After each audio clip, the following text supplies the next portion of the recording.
Good morning. Please share this, like it, comment on it, and most importantly, subscribe to this so you can see our other videos as soon as they come out, and do press that notification bell. Now, at the start of the gospel reading from Matthew we heard Jesus rebuking Peter, who was trying to put a number on the number of times that one should forgive another person. 7 times seems generous to most people, but Jesus said, no, 10 times that figure, which was symbolically, in this culture of the time, infinite. In fact, if you go back to Genesis 4, there's also reference to 7 times and 70 times forgiveness in relation to Cain. It's a very important number, that. But as I said, forgiving a person is difficult and can feel impossible at times. However, forgiving doesn't mean forgetting. Doesn't mean forgetting the wrong that was done, but realizing that if God can forgive me for all the things that I have done wrong, then surely I can forgive that which is done to me. And one of the purposes of the UK criminal justice system is that it focuses on the rehabilitation of offenders so that may be integrated back into society, as opposed to merely the retributive part of justice, which is merely the price to be paid. And of course, capital punishment is contrary to any thought of rehabilitation and forgiveness at all.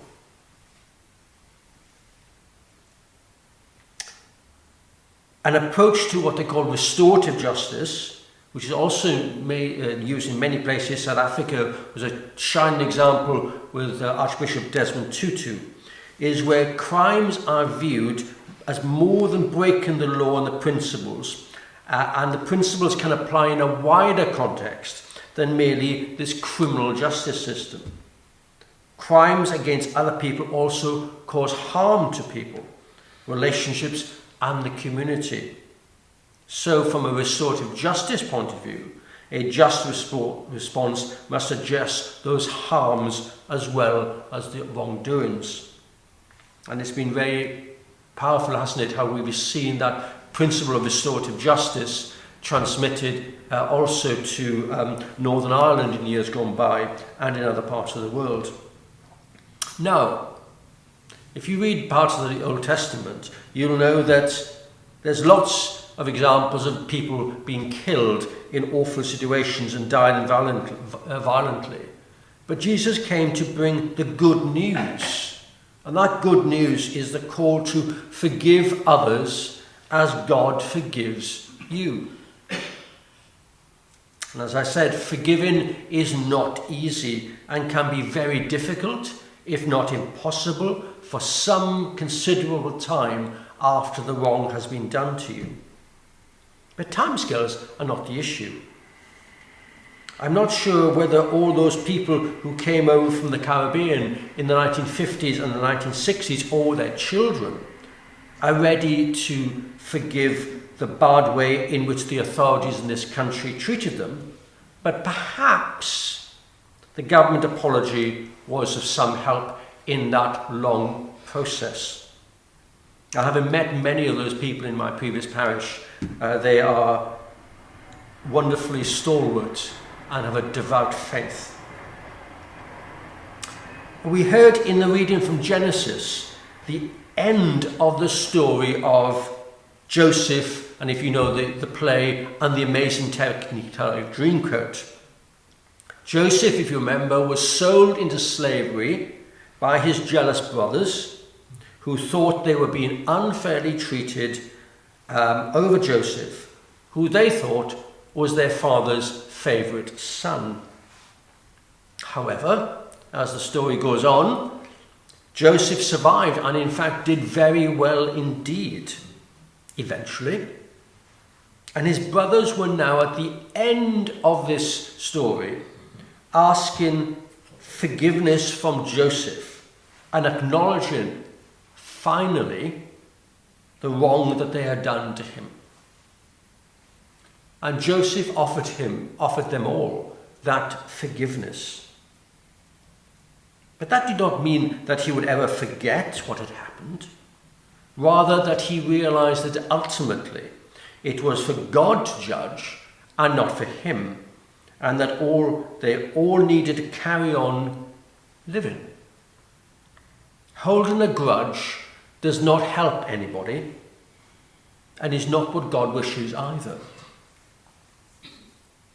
And then if you turn to the passage from Matthew's Gospel, we heard Jesus tell Peter that forgiveness is 10 times whatever you think it is. That is infinite. And that's clearly a difficult message to deliver. And so Jesus delivers the message in different ways through the means of the parable. And the master in that parable is symbolizing God our Father. And the bad servant, guess what, is us. And the parable highlights how much the slaves are in debt to the master. And sometimes when things are going well, it's all too easy to forget and think that it's all down to us being so clever and resourceful. Although, of course, we are called to use all our talents and skills, those God-given skills that we've been given. God, the master in the parable, is overly generous in his offering of forgiveness to his slaves. Even though they defrauded him, God forgives the person, not the act, not forgetting the act. However, the ungrateful servant then tries to extract a debt from another and thinks he can do what he likes, forgetting that if it was not for the forgiveness that he received from the master, he would not be in a position to forgive others. Perhaps we've been wronged in the past. Perhaps now is the time to also think of being as generous to others as God is to us.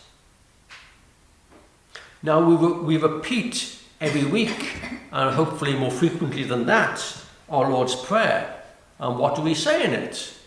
Forgive us our trespasses as we forgive those who sin against us, who trespass against us.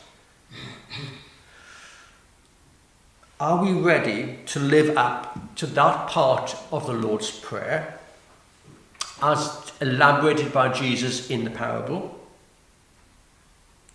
We are all called to forgive the person, not necessarily to forget the act that hurt us.